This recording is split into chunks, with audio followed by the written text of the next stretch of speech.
I think those governments that we mentioned, the Trump administration was warned by US intelligence at the end of November 2019 that a cataclysmic event was on its way from Wuhan. The Trump administration spent January and February reassuring the American people there was nothing to be worried about. And Mr. Trump actually congratulated and praised China's handling of the problem initially. But by March, it was clear that the problem was affecting the United States, and the Trump administration, by the 17th of March, belatedly responded and started to take measures. But, you know, this was an administration, even in April 2020, was claiming it was analogous to the flu and that people should keep calm, and American exceptionalism, American character would see through this. It would never be defeated by a virus.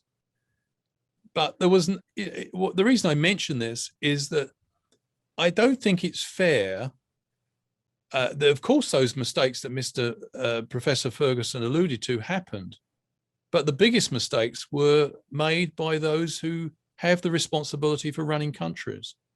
If you let's not just pick on Mr. Trump. Mr. Trump was incredibly slow to come to terms with the seriousness of this situation. I don't think there's, and that is, you know, leaders do send signals. If he reacted when he got that information from US intelligence, he had plenty of time to take really strong and proactive measures.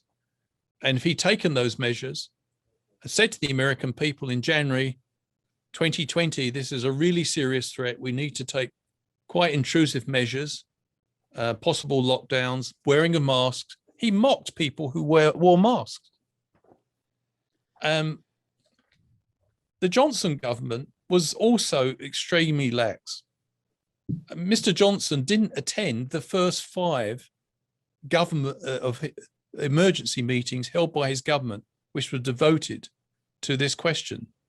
It was only on the 6th meeting of the meetings arranged to deal with COVID-19 that Mr. Johnson attended. So, and Bolsonaro again, very, very skeptical about COVID-19.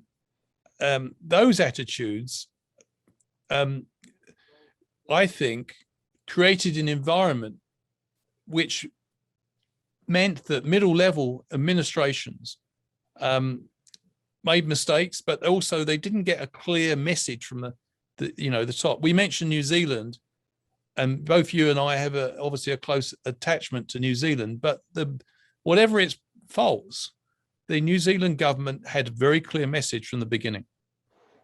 And, this was a very deadly virus. And by and large, most New Zealanders took that clear message and acted accordingly. I was really impressed by how conscientious people have been with respect to the lockdown.